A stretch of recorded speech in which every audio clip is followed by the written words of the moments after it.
లేవియాకాండము 8వ అధ్యాయము 23వ వచనం. మోషే దానిని వధించి దాని రక్తంలో కొంచెము తీసి అహరోను కుడి చెవి కొన మీద, అతని కుడి చేతి బొటన వ్రేలి మీదను, అతని కుడి కాలి బొటన వ్రేలి మీదను దాని చెమిరెను. ఇది యాజకుల యొక్క ప్రతిష్టకు సంబంధించినటువంటి భాగము, the sanctity of the priests.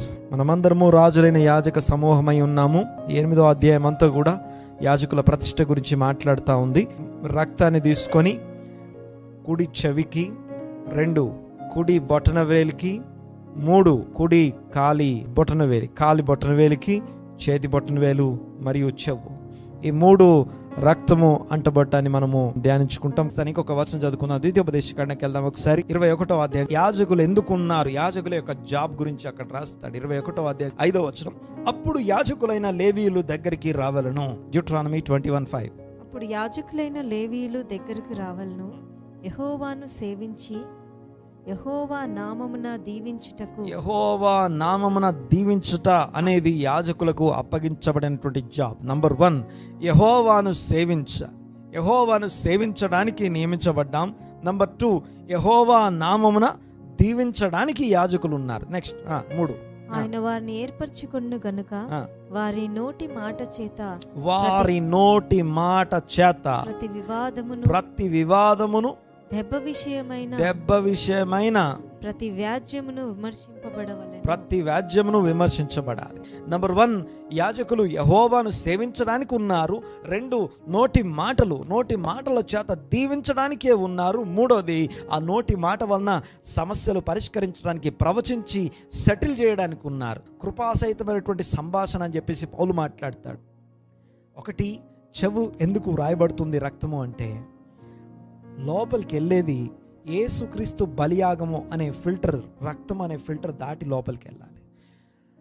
వాడెవడో ఏదో చెప్పిన మాట కాదు, కానీ నా చెవు కంటిన రక్తం ఆ చెప్పిన విషయం గురించి ఏం చెప్తుందో వినగలగాలి. ఎవరో చెప్పారు, చెవు దాకా వచ్చింది, కానీ చెవి కర్ణబేరి దాకా వెళ్ళక ముందే రక్తం అనే ఫిల్టర్ దాటాలి. రక్తం అనే ఫిల్టర్, యేసుప్రభు యొక్క రక్తము అదే విషయం గురించి ఏం చెప్తుందో వినగలుగుట. ఇది యాజకుని యొక్క అతి ప్రాముఖ్యమైనటువంటి జాబ్. నంబర్ 2, చేతికి బొటన వేలికి అంటుతుంది. షిన్ పెట్టి యాజకులు దీవించాలి. రక్తం చేత అంటబడినటువంటి ఏం చెప్తుందంటే, నేను నిన్నేమని దీవించాలి కాదు, కానీ యేసుక్రీస్తునందలి రక్తము నిన్నేం దీవిస్తుంది, రక్తము నిన్నేమని దీవిస్తుంది, నేను ఇలా పెట్టి దీవించాలి. దేవునికి స్తోత్రం. షిన్ ఇలా పెట్టి నేను దీవించు. మరియు పరిశుద్ధమైన చేతులు అంటే నేనేం చేద్దాం అనుకున్నాను, నేనేం దీవిద్దాం అనుకున్నాను కాదు, కానీ నిన్ను దేవుడు దీవించాడు అని చెప్పడానికి. ఉదాహరణకి యాకోబు ఏశావుని కనుక మనం గమనిస్తే, ఏశావుతో ఇస్సాకు అంటాడు, అతడు దీవించబడిన వాడే, అతన్ని నిజముగా దీవించాను అని చెప్తూ అతడు దీవించబడిన వాడే అంటే అర్థం ఏంటంటే, నేను దీవించబడినోడు కాదు, దేవుడే యాకోబును దీవించాడు అని చెప్తున్నాడు. దేవుడే యాకోబును దీవించాడు అని చెప్పడానికి అతడు దీవించబడిన వాడే అంటే నేను రైట్ పర్సన్నే దీవించాను అని ఇస్సాకు కన్ఫెస్ చేస్తున్నాడు ఏశావుతో. అంటే నేను దీవించేటప్పుడు నేను దీవించాను నిన్ను కాదు, కానీ నువ్వు దీవించబడిన వాడవు గనక యెహోవా ముఖ కాంతి మీ మీద ఉదయించును గాక, ఆయన సన్నిధి కాంతి మీకు ప్రకాశింపజేసి మీకు సమాధానం కలుగజేయును గాక. ఇవన్నీ మాటలు ఏవైతే ఉన్నాయో, నేను కాదు నిన్ను దీవించేది. వాళ్ళు ఇలాగా నోరు తెరిచి ప్రవచిస్తున్నప్పుడు, లేకపోతే ఉచ్చరిస్తున్నప్పుడు నేను వారిని దీవిస్తానంటాడు. దేవుడు దీవించిన వారిని యాజకుడు దీవిస్తున్నాడు.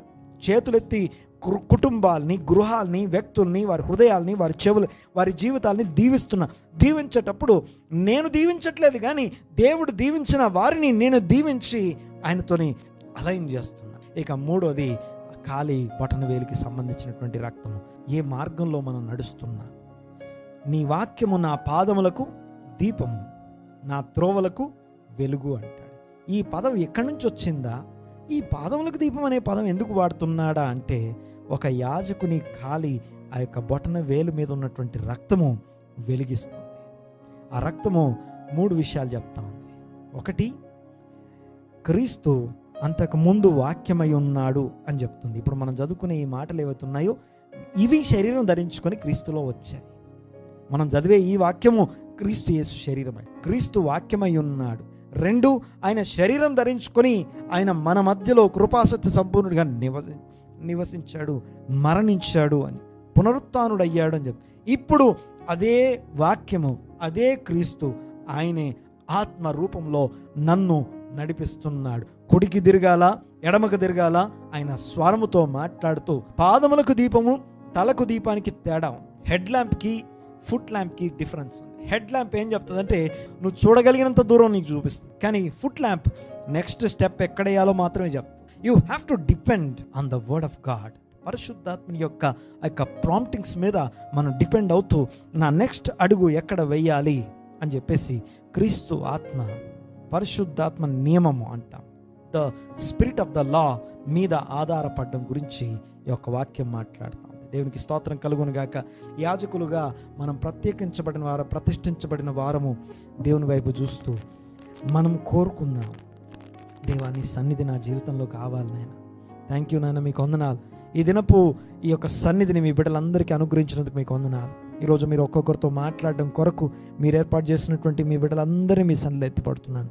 దీవించండి, ఆశీర్వదించండి, బలపరచండి నాయన. మీకే వందనాలు, స్తుతులు, స్తోత్రం చెల్లిస్తున్నా. వాక్యమును కేవలం వినువారు మాత్రమే గాక వాక్యానుసారంగా జీవించు వారంగా ఉండటానికి సహాయం దయచేయండి. ఈ దినం నాతో జరిగిన ప్రతి కుటుంబాన్ని దీవించి ఆశీర్వదించి ఈ వాక్యాన్ని మీ బిడ్డల హృదయాల్లో స్థిరపరచమని అడుగుతూ యేసు నామమున ప్రార్థన చేస్తున్నాం తండ్రి, ఆమేన్.